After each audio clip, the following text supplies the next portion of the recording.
The transport shuddered through the clouds like a dying beast, its hull groaning against the atmosphere of a war-ravaged world as Cale Dorn braced against the bulkhead, clutching his medkit tighter with each lurch. Sparks bloomed from the console in front of him, crimson against the dim light of the sealed cabin, and the scream of failing engines merged with the rhythmic thud of his pulse. Outside, the remnants of a long-forgotten siege blanketed the surface in storms of ash and crystal dust, the air thick with static discharge. When the final warning klaxon wailed, Cale barely had time to throw himself into a crash harness before gravity twisted sideways, slamming metal into metal and light into blackness. Then silence fell like a dropped curtain. He awoke to the smell of scorched wiring and the sharp sting of ozone in his nose. His ribs ached where the medkit had slammed against them, and his head rang with the dull reverberation of a probable concussion. But he moved, and that was enough. Smoke clung to the crumpled interior like a second skin. He scanned for movement. No response from the pilot. The harness was empty, severed cleanly, and a trail of blood led toward the bent exit hatch.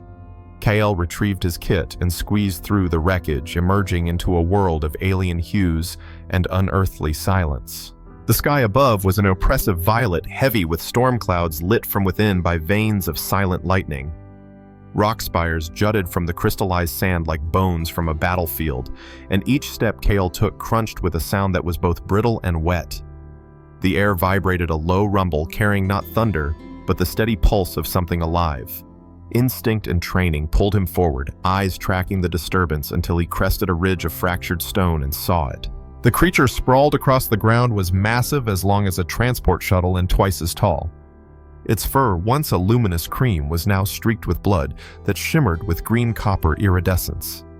Red sigils patterned its flanks, pulsing in rhythm with its unsteady breathing, and its head rested heavily on the stone ears, twitching, but eyes closed. Cale's breath caught in his throat. The wounds were deep, 3 parallel slashes cut clean through muscle to bone edges charred by energy burns. Something metallic glinted inside the gashes, foreign and cruel. He should have walked away. Every instinct, every regulation screamed at him to call for evac and let nature take its course. But he stepped forward. His gloved hand hovered near the beast's head as he knelt. The markings along its neck glowed faintly as though sensing him. He whispered nothing, said no words, only exhaled with steady intent as he unpacked his tools. The shrapnel came out slowly, each tug revealing more of the alien physiology that resisted both analysis and assumption. The blood, strangely fragrant, hissed when exposed to antiseptics. Yet the creature did not stir, though its breathing grew more regular beneath Cale's hands. The cauterizer sizzled, the sutures held. It wasn't elegant, but it was triage in its purest form. One life suspended between breath and oblivion, held together by instinct and steel. Then a shadow moved behind him. She emerged like a blade, unsheathed, silent, and terrible.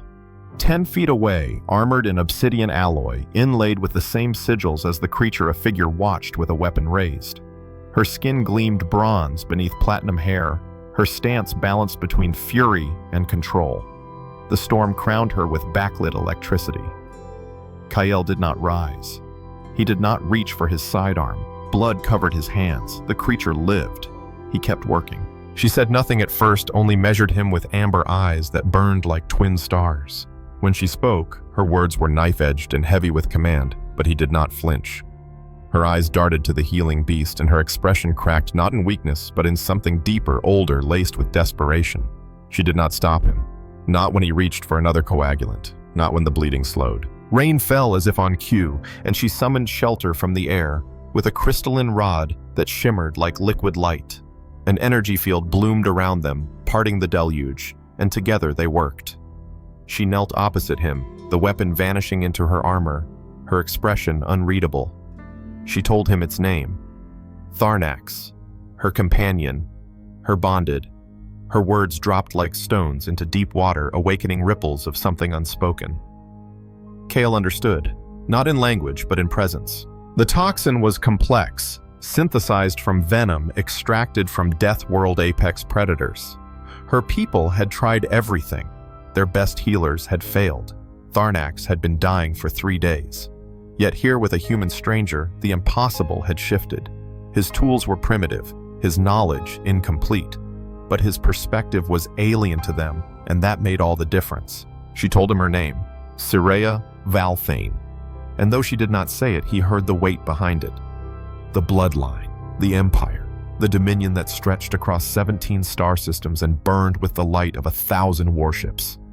He only nodded, never flinching, and continued the work.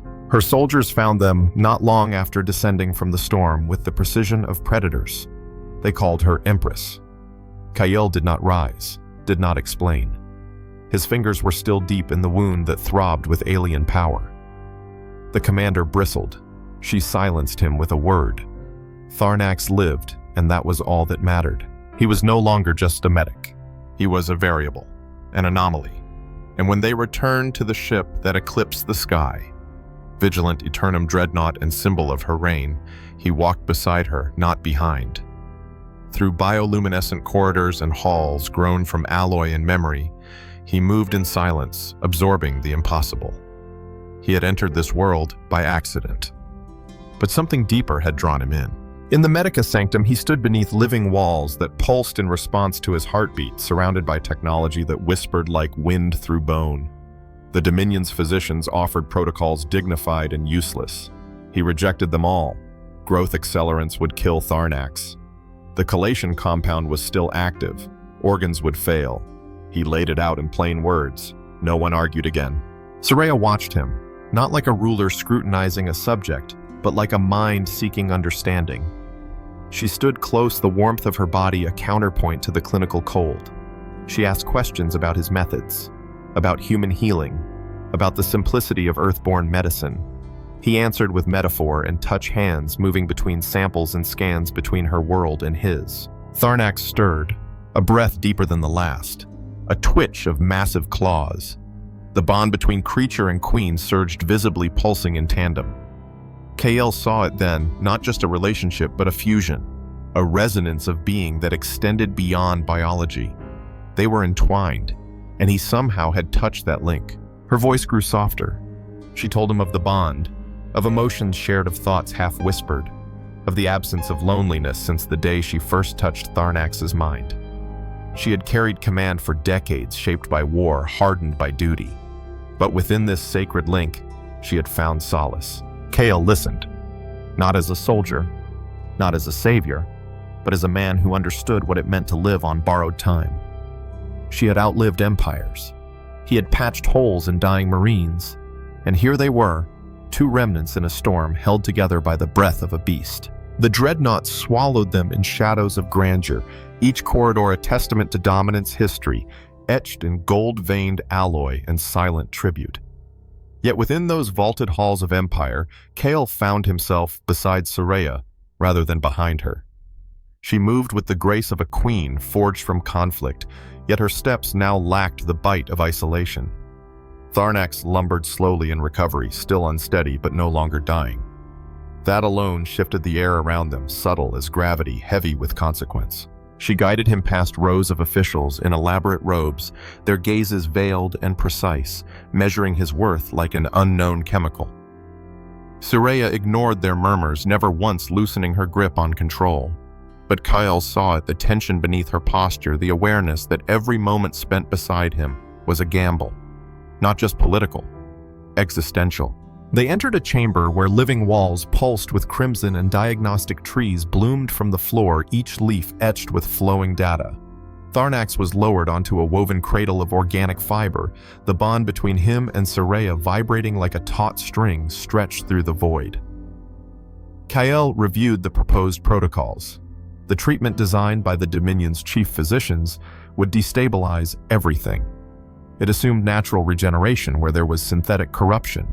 It accelerated healing where cleansing was still incomplete. He spoke bluntly. Their way would kill the beast. The court physician Archmedica Thalos bristled, his dignity drawn tight around his shoulders like a robe too heavy to wear. But Soraya's command cut through the room, silencing dissent before it took root. Kael's voice, though foreign, carried the weight of survival. He laid out a new plan.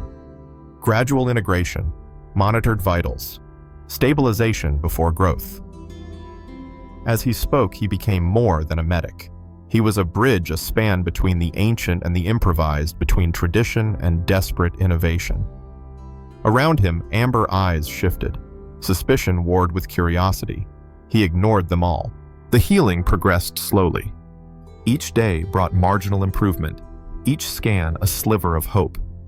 But Kale noticed something else, a pattern, subtle, troubling. The regenerative process in Tharnax's cells began to falter, not from external interference, but from something deeper: genetic fatigue. He ran comparisons, filtered diagnostics through layered simulations. The conclusion arrived with the chill of inevitability. This wasn't about one creature. The breakdown was systemic, inherent. The bond itself, so sacred to the Dominion, was killing them, slowly, cumulatively, across generations. When the revelation surfaced, so too did the storm. The vigilant Eternum's walls trembled as war arrived in orbit, its engines clothed in silence and death. Velka's fleet emerged from subspace like razors from flesh, armed with intelligence only betrayal could provide. The battle ignited with terrifying grace, disciplined imperial formations versus chaos made perfect by design. Kael stood beside Soraya in the command sanctum, watching her war strategy unfold like a symphony of precision. But even as she turned tide against initial odds, he saw something deeper in her focus. Not vengeance, not survival, calculation. She was forcing Velka to show her final hand. And the hand revealed itself with dreadnoughts, thought-extinct weapons built to unmake worlds. As the vigilant Eternum shuddered under assault, Kael's eyes returned to Tharnax's vitals and saw the truth. Not just the beast, not just this Empress. The entire species stood on the edge of unraveling. He interrupted the council mid-strategy, cutting across noble protocol with the blunt edge of necessity. His voice halted the room. Preceptor Alrin demanded silence, but Soraya bade him speak. He laid it bare, the decay, the fault line in their genetic inheritance. The sacred bond that had been their strength had become a conduit for collapse. Soraya did not deny it. Her eyes flicked toward the beast, her breath catching in the silence that followed. And Velka, her sister, was dying too. Her companion already gone. Her fury a mask for desperation. War was not conquest. It was salvation sought through blood. Kael proposed an alternative. Treatment. Synthesis. A perspective not bound by centuries of dogma. He offered a path unwalked, built on the divergence of humanity's resilience. The Empress listened. The generals shifted uncomfortably. Thalos stared, undone by implication. The ceasefire was summoned by mutual extinction. A call to parley opened across frequencies. Velka's image bloomed before them, sister to the Empress, mirror of her fury, cut from the same blood, but carved by different pain. Kael stood at Soraya's side, presenting the results. Stabilization. Not a cure, but a beginning. Velka's answer was conditional. Proof. 1 hour. Success or annihilation. The hour became ritual. Soraya and Tharnax entered the healing cradle, their bond interface mapped into bioluminescent webs. Kael guided the process, weaving Terran gene editing protocols into alien symbiosis. The system resisted him at first, unrecognizing his biology, but when he channeled through Soraya's link, the resistance softened. The cradle accepted him as an extension of her. The interface bloomed into shared resonance. He saw what they were, how their bond coiled like double helixes laced with flame. The fractures shimmered like hairline cracks in crystal, and he moved to seal them, not by severing the bridge, but armoring it. His hands became the scalpel, his thoughts the code. Each injection precise, each adjustment delicate as breath on frost. When the stabilizer entered Tharnax's bloodstream, the light shifted. Markings pulsed brighter. Breathing evened. Soraya's expression unmasked for a moment. Not imperial, not strategic, but awash in wonder. The pain had lessened. The degradation slowed. Velka returned her expression, taut with doubt. Kael presented the scan, shared the data, explained the method, and she listened. The ceasefire held, for now. The atmosphere within the vigilant Eternum thickened as the fragile ceasefire hung in orbit, each moment suspended between reprieve and ruin. Kael moved through the Medica Sanctum like a conductor of living circuits, calibrating molecular compounds against the ever-shifting code of an alien biology. Soraya remained bonded with Tharnax, her presence anchoring the interface. The cradle pulsed with the rhythm of three lives now twined, beast, queen, and interloper. Data flowed across transparent filaments, each strand alive with intent, each anomaly a whisper of deeper secrets. Kael's human physiology strained against the demands of the Dominion's systems, but through Soraya's bond he found clarity. Her mind, disciplined through decades of command, now formed a channel, precise, clear, and painfully intimate. He felt her emotions brush his awareness like fire against skinned-out pride, isolation, wonder. The procedure was delicate. The stabilizer had bought time, but a permanent fix required integration, not suppression. The genetic collapse stemmed from the bond's unchecked feedback loop, an elegant evolutionary miracle twisted by generations of overuse. Kael proposed a solution radical, even by human standards, embed a neutralizing sequence directly into the shared genetic interface, a biological buffer that would maintain resonance without mutation. It required full alignment, not just the beast and the Empress, him too. They entered the fusion chamber, deep within the Dreadnought's core, where Dominion warmenders once treated their most sacred warriors. The space had not seen use in decades, abandoned to rituals lost in time. Vines of silver nerve fiber bloomed along the walls, responding to emotion and intent. The chamber awoke at their presence, and the central column unfolded, with a sound like a sigh revealing a tripartite integration cradle. Soraya said nothing. Her eyes, golden and unreadable, flicked to Kael's. No words passed between them. Only breath, only choice. He stepped into the left cradle. She entered the right. Tharnax settled between them with a low growl, the resonance vibrating through the floor through Kael's bones. The sequence began. Warmth spread first, sinking into his muscles like sunlight under skin. Then pressure, not physical but conceptual, as if his consciousness were being folded and rewoven. He felt her presence more fully now, not as a voice, but as a weight of memory. Battlefields scorched in the name of peace. Decisions made in silence. Regret crystallized into strength. She tasted his past in return, the scent of Terran soil, the ache of watching comrades die under distant stars, the simplicity of patching wounds in trenches far from home. Their identities did not dissolve, but aligned. Kael could feel the shape of her thoughts, not like words, but like wind pushing through reeds, shifting patterns that became comprehension. Soraya moved through him like fire in winter, dangerous, consuming, necessary. And beneath them, Tharnax stirred not in pain, but in acknowledgement. The beast's thoughts were alien, primal, yet oddly elegant. Emotions like tectonic plates, loyalty, protectiveness, awe. The fusion reached its peak. Kael injected the modified sequence into the central conduit. The chamber pulsed with light. Neural strands braided between the three of them, twisting in fractal designs that defied logic. For a heartbeat, Kael saw the universe from three vantage points: the healer, the sovereign, the guardian. A triangle of will and need. The buffer took hold. Pain ebbed. The cracks in the genetic web dimmed. Tharnax's vitals surged upward, and Soraya gasped, though whether from exertion or revelation, Kael could not tell. Their bond had changed. No longer two minds in communion, now three. The interface did not dissolve when they exited the chamber. It remained faint, lingering beneath the skin like a forgotten scar that tingled with rain. Back in the command sanctum, Marshal Rhynek reviewed the fusion logs with clinical disbelief. Archmedic Athalos stared at the recovery data, lips pressed in silence. And Preceptor Alrin, ever the political hawk, studied Kael as one might examine a shard of glass embedded in the hull, useful but dangerous. Kael ignored them. His focus was on Soraya, who now moved differently, less alone. The weight on her shoulders no longer solitary. They tested their new state in the simulation ring, a chamber grown from memory metal that adjusted to intent. Kael stood beside her, Tharnax at their flank.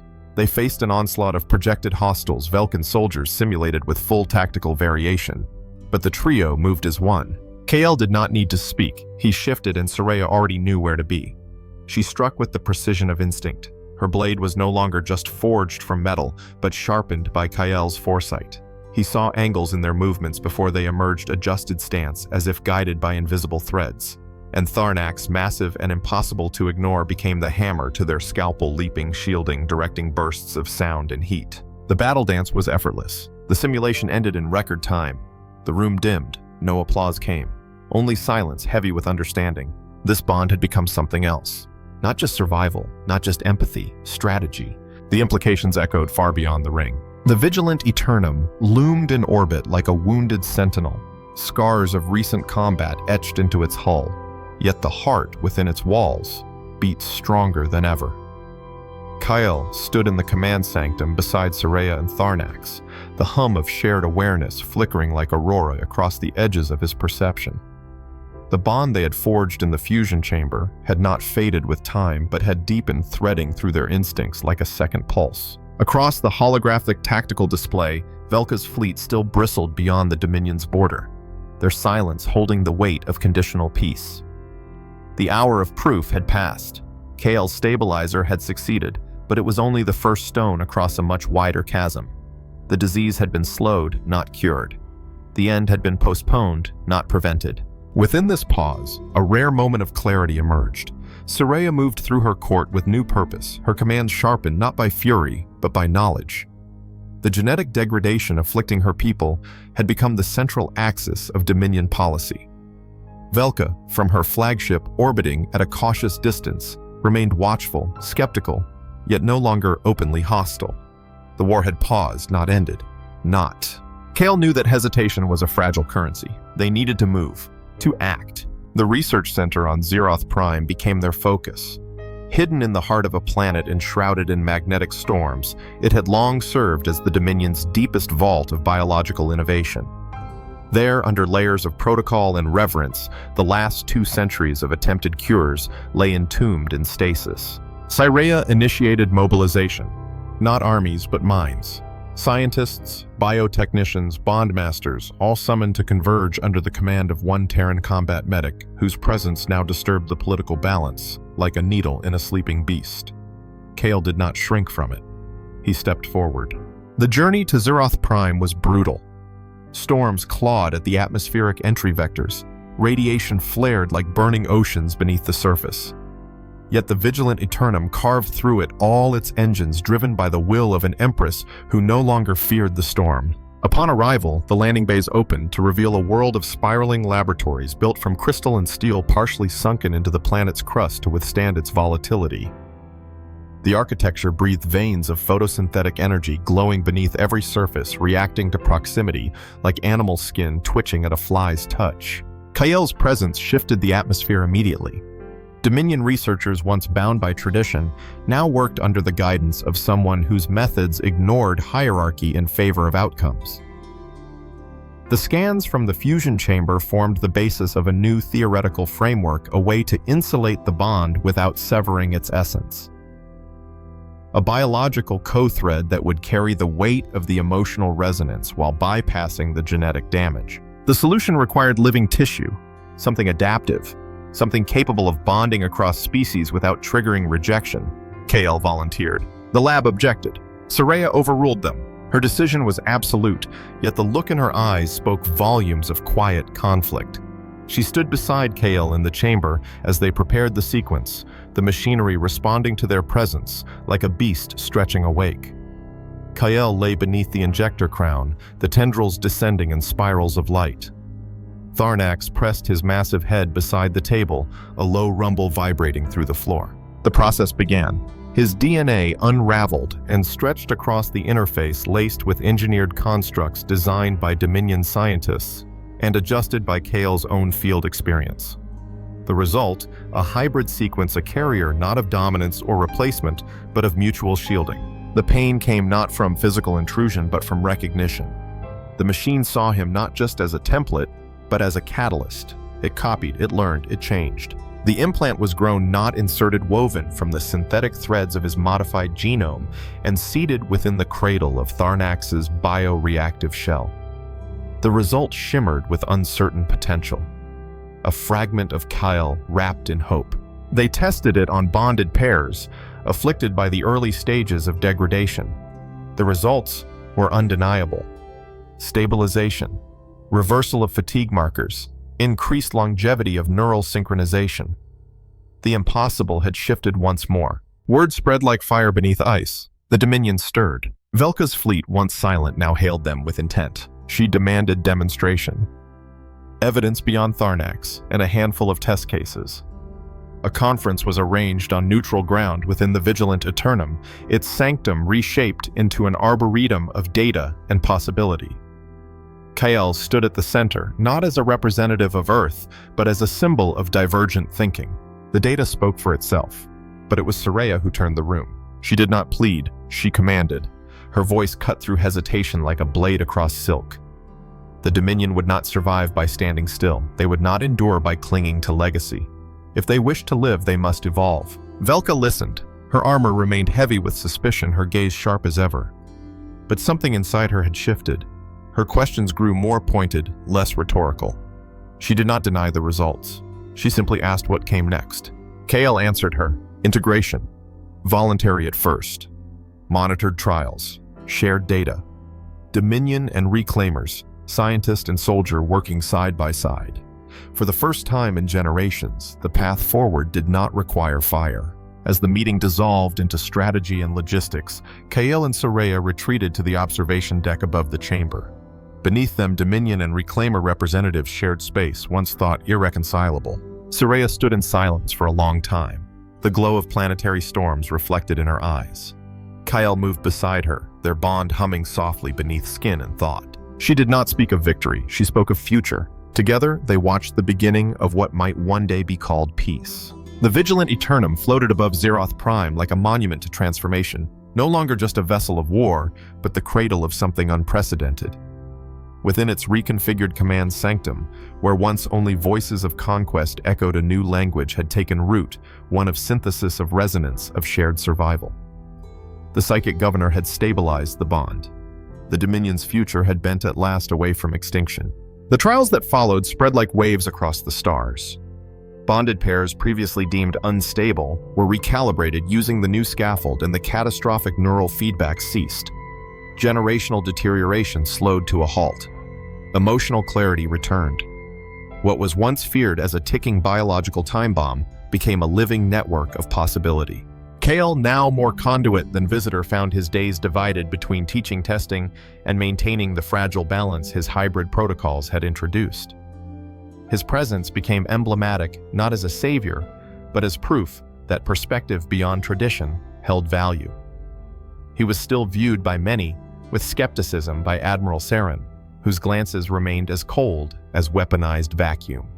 By the Reclaimer, emissaries who still tracked his every word with caution. But the tide had shifted. Velka arrived at Zeroth Prime in person. Her presence in the Vigilance halls sparked rumors, though none dared voice them aloud. She toured the facilities, observed the procedures, questioned the methodology. She found no weakness, only reluctant admiration. Her eyes, once laced with defiance, now brimmed with something more complicated, something like longing. She met with Soraya behind closed doors, no guards, no weapons. What passed between them no one recorded, but afterward both emerged changed.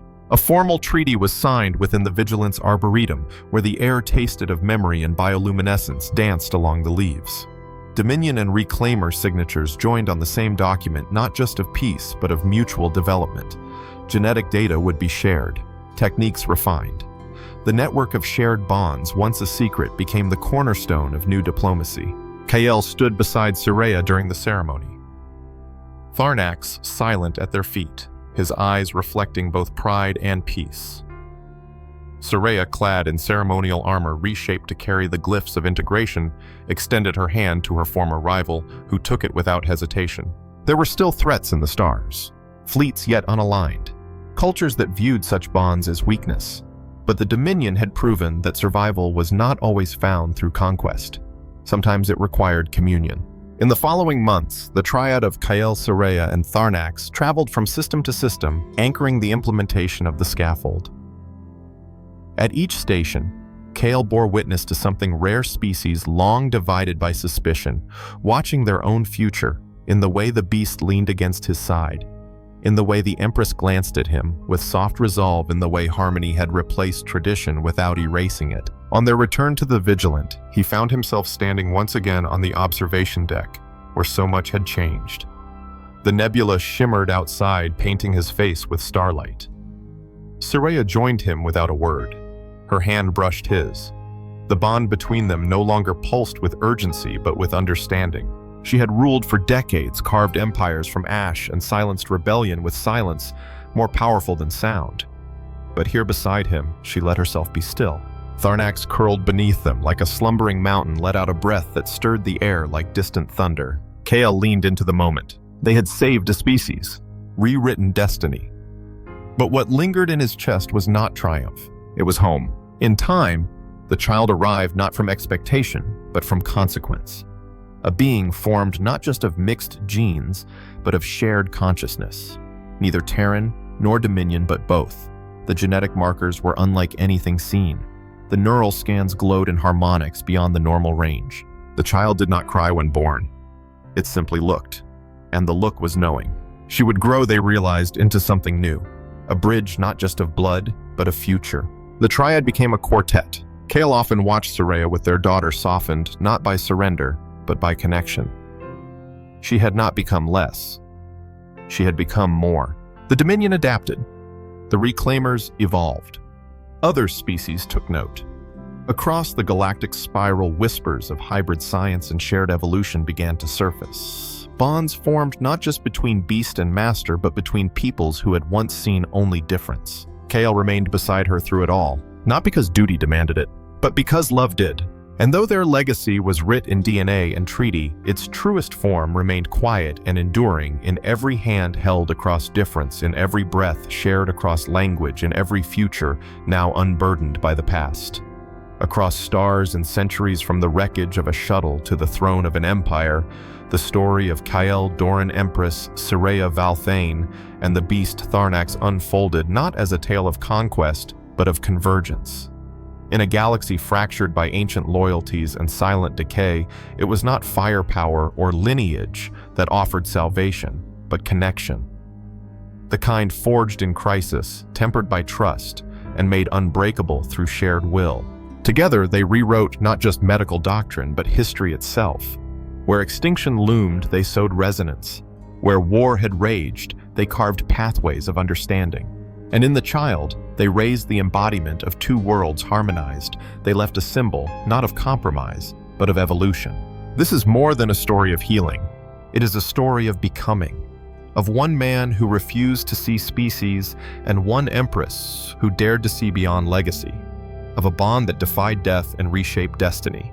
If this journey stirred something in you, curiosity, wonder, or the quiet thrum of hope, consider subscribing to the channel. Share this story.